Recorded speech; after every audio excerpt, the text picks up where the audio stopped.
உதயம் double delight white shirts ஒரே பேக்கில் 2 ஒயிட் ஷர்ட்டுகள் ரூபாய் 699 மட்டுமே. கொரோனா தொற்று அச்சுறுத்தி வரும் நிலையில் உலக அளவிலும் இந்தியாவிலும் கொரோனாவுக்கான தடுப்பூசிகளின் நிலை என்ன என்பது குறித்து பார்க்கலாம். மனித குலத்துக்கு அச்சுறுத்தலாக மாறியிருக்கும் கொரோனா தொற்று கண்டறியப்பட்டு ஓராண்டை நெருங்குகிறது. ஆனால் அதனை கட்டுப்படுத்தும் தடுப்பு மருந்து கண்டுபிடிக்கும் பணி தொடர்ந்து நடைபெற்றுக் கொண்டுதான் இருக்கிறது. உலக அளவில் சுமார் 300 இடங்களில் கொரோனா தடுப்பூசிக்கான ஆய்வுகள் நடக்கின்றன.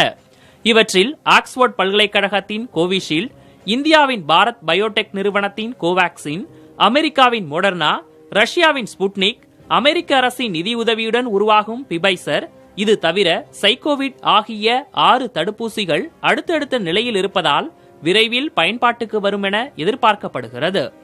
அமெரிக்காவில் அடுத்த மாதம் அதிபர் பதவிக்கான தேர்தல் நடைபெற உள்ளதால் அங்கு கொரோனா தடுப்பு மருந்து கண்டுபிடிப்புக்கு அழுத்தம் கொடுக்கப்படுவதாக மருத்துவர்கள் கூறுகின்றனர்.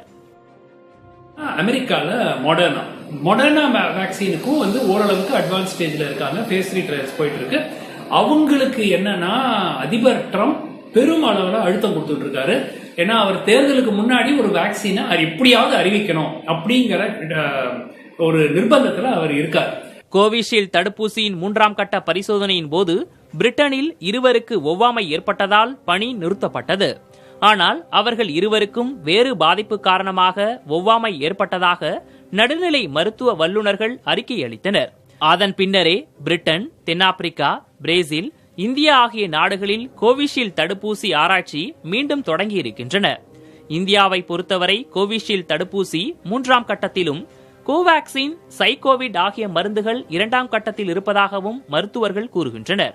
பட் இப்போதைக்கு Covishield, Covaxin, Zycov vaccine, RBD vaccine and Sputnik vaccine Indian பாப்புலேஷன்ல பெருவாரியான பல மாவட்டங்கள்ல இதுக்கான பரிசோதனைகள் நடந்து கொண்டிருக்கிறதா அறியப்படுகிறோம்.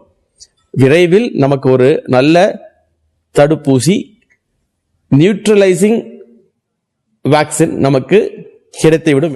இந்தியாவில் 1600 பேர் கோவிஷீல்டு தடுப்பூசி செலுத்தப்பட்டு சோதனை மேற்கொள்ளப்பட்டு வருகிறது. இந்த தடுப்பு மருந்து தமிழகத்தில் 2 மருத்துவக் கல்லூரி மருத்துவமனையில் ஆராய்ச்சியில் உள்ளது. கொரோனாவுக்கான 6 தடுப்பூசிகள் கிட்டத்தட்ட இறுதிக்கட்டத்தை நெருங்கியதால் இந்த ஆண்டு இறுதி அல்லது அடுத்த ஆண்டின் தொடக்கத்தில் மக்கள் பயன்பாட்டுக்கு வரும் என ஆராய்ச்சியாளர்கள் கூறுகின்றனர். புதிய தலைமுறைக்காக செய்தியாளர் சுகன்யா.